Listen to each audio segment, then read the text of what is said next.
This week, I am building a quick and easy but stylish sliding barn door to take the place of these outdated double doors that lead from a living room to the kitchen. Honestly, I don't even think this space needs a door, but there is a bare wall that's perfect size for one. So let me show you how to quickly knock one out in case it's on your to-do list. First off, if you have doors like I do, they need to be removed. I unscrewed the hinges on both and set them aside. And this is going to leave giant holes in the frame where the mortises are, but don't worry, there is always a fix. I grabbed some DAP platinum patch and a putty knife to fill in the voids. With the mortises being a little deep, I had to apply 2 coats, meaning I first filled them roughly flush, and then after letting it dry, I came back with another coat to overfill it slightly. Once that was dry, it can be sanded flat and then painted so that it looks like it was never there. With that drying, next I headed to the shop to start on the actual door. There are several ways you can build the door. In fact, I have a video on a different style and method if you're interested. But for this one, I'm going with 1/2-inch plywood as my foundation. Sometimes I'm cool, and sometimes I'm not. One thing I don't like about sliding doors is typically the backside is flat and textureless. To solve this, I decided to throw my sheet on my Shop Saver CNC to first give the back some texture. If you don't have a CNC, check out a video I did a while back where I show how to use a router to cut in straight lines to create a pattern. I decided to cut in the same pattern I planned to put on the front, but of course you could do any pattern you like or even leave it bare like most do. By the way, I'm working out of my commercial shop called The Woodshed, just in case you're confused by the unfamiliar background. Okay, now let's flip this board over and repeat the pattern on the front. I am dyslexic and have a backwards brain, so I made sure to note the direction the arrow was pointing on the back so that I could replicate it in the same direction on the front. However, instead of carving into the material like I did on the back, this time I'm going to be attaching boards to build it out. To do this, I'm using cedar 1x boards, and surprisingly enough, this entire project only required 10 boards. Then, of course, the 1 sheet of plywood. I started by finding and marking center of the plywood backer, then started cutting. All the boards that meet at the center are cut at the same angle. What I would do is, instead of worrying about cutting them to the correct length right now, I would cut the first angle, then attach the board with wood glue and brad nails. This isn't an interior project, so I'm using DAP's weldwood glue. I used a scrap board as a straight edge when lining up the next board, just to make sure that they were all on the same plane. It can be hard to know exactly where to apply the glue when you have such a wide surface. So a trick you can do is set your board in place and then trace it. This way you know you're laying down glue in the proper spot. Once you have the first board set, it's easy to guesstimate from there on the following. As you can see, it's a very simple process. You cut, glue, brad nail, and then repeat. I occasionally used a clamp if these boards were slightly curved, but this is supposed to be a rustic door, so it still ended up with slight cracks here and there. If you're not a fan of the look, you can always run the boards over a joiner to make sure you have a nice flat edge to join together. So at this point, I ran out of boards. It was my plan to cut off the excess, then keep going. But I couldn't find a router with a flush trim bit in it. No big deal. There is always more than one way to do something. I did find a jigsaw. So with that, I flipped the door over, which required a hand from a friend as the balance to this thing was nuts at this point. But with it on its face, I could now come from the backside and cut the wild ends flush with the jigsaw. A flush trim bit goes much quicker, but this way works well too. And more importantly, it handles the step. After cutting off all of the tails, I now had a new pile of boards to work from to continue filling in my door pattern. Let's just flip this back over and continue. Since flipping the door is a pain, I would hold my board in place and mark it, then cut it over at the miter saw. And I still cut everything to be slightly overhanging, but not by much. Oh yeah, I like that so far.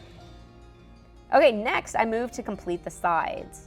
Here I went with a slightly different pattern. It's easy because one side is kept at a flat 90 while only the weld end has an angle to it. For this, I ended up taking off the glue cap so that I could just smear glue all over a large surface at once. It moves very quick once you start rocking. All I would have to do is hold my cutoff in place and trace the underside to know where to cut it. If I had a piece where the outside angle was correct, I would hold it in place, then use a speed square to mark the straight 90 side. And honestly, I think that's all the tips I have for you here. As you can see, it's incredibly straightforward and quick. I think it only took me about an hour to get to this point of the build where I was popping in the last piece. Looking past the few boards that are overhanging a bit, I was loving the way it was looking. You are more than welcome to repeat this same pattern, but also keep in mind that you could create your own with the same concept. Now let's go ahead and take care of those weld ends. Again, I wish I had a router here because that would be the simplest way to do it. But since I don't, let's do this instead. I have a giant panel saw, but to use it here, I needed a straight reference on at least one side. To get that reference, I grabbed my Triton track saw and cut one of the short ends straight.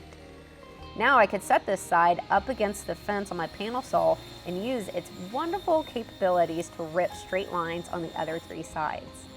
If you're not familiar with a panel saw, it's similar to a table saw, except instead of you moving the material through the blade, the material stays stationary while the whole wing of the saw moves through the blade. It's crazy how effortless it is to move this 8-foot heavy door through the blade. Not only did it make quick work of my wild ends, but it also made me feel so cool. I mean, who doesn't love cool tools? Alrighty, the door is now looking tidy, but now let's do some finish work. First, let's address all the holes I put in this thing while securing the boards. To fix this, I started filling in every single hole with a little putty. I always want to use a stainable, paintable putty, so I'm using DAP's plastic wood. It starts off pink so that when it turns white, you know that it's dry and ready to sand. It's pretty cool, huh? It's also quick. I let it sit for about 45 minutes before I started sanding. And here, I not only worked down all of the raised putty holes flush, but I also sanded all of the scuffs and marks out of that cedar. If you're needing a respirator, don't forget I have a discount code for my favorite one I'm wearing here, which is called Stealth Mask. After sanding down the entire door, I blew it off with some compressed air, then threw on a coat of finish. We were finishing a bunch of other products in the shop that day and had some oil left over, so that's what I decided to use on this project. If your door will be around kiddos, then maybe consider a more hardy finish. But since mine won't be, I just wanted something that would pop the grain and bring out the coloring. I let that sit overnight, then flipped it over and finished the back. On the side, I went with the paint, and when painting a large surface, I always find it quickest to just dump the paint directly on it and then spread it around with a roller.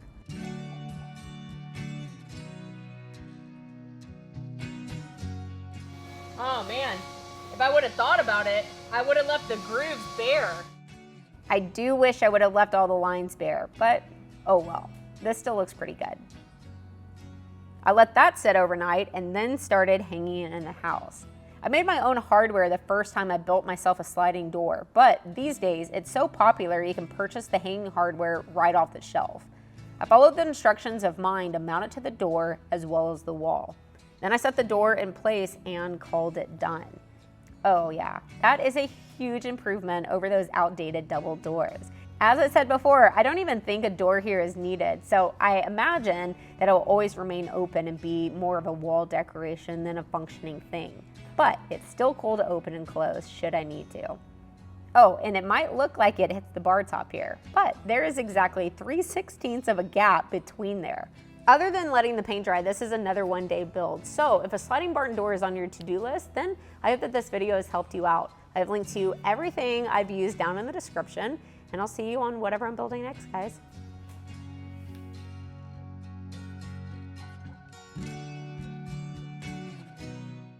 Real quick, I want to thank this video sponsor, which is Ariat. I am a born and bred Texan, so I've always been familiar with Ariat being a high quality boot maker. And while I do have their boots in my closet, they are so much more than that.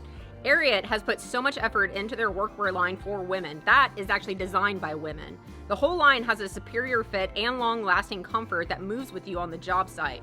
If you've been following along, you've seen me wear their boots as well as their pants in the cooler months that actually have deep pockets as well as side pockets that I use to carry around tools. Now that it's warm weather here in Texas, I've been wearing my Ariat t-shirts a ton. They have a rib collar, drop tail hem, and a relaxed fit. They're ultra comfortable yet equally durable, making them the perfect everyday work shirt. Regardless of what you're after, give Ariat a look as they always think about the fit, the function, and the durability in every item they make. You can use my code down in the description to get 10% off your order. Big thank you to Ariat for not only keeping me comfortable, but also supporting what I do. Thank you so much for checking out this video. Be sure to also check out my website because I sell lots of useful things, such as these fraction and decimal charts. They're not only cool shop decor, but they're also functional. If you're interested in getting yours, you can click right here.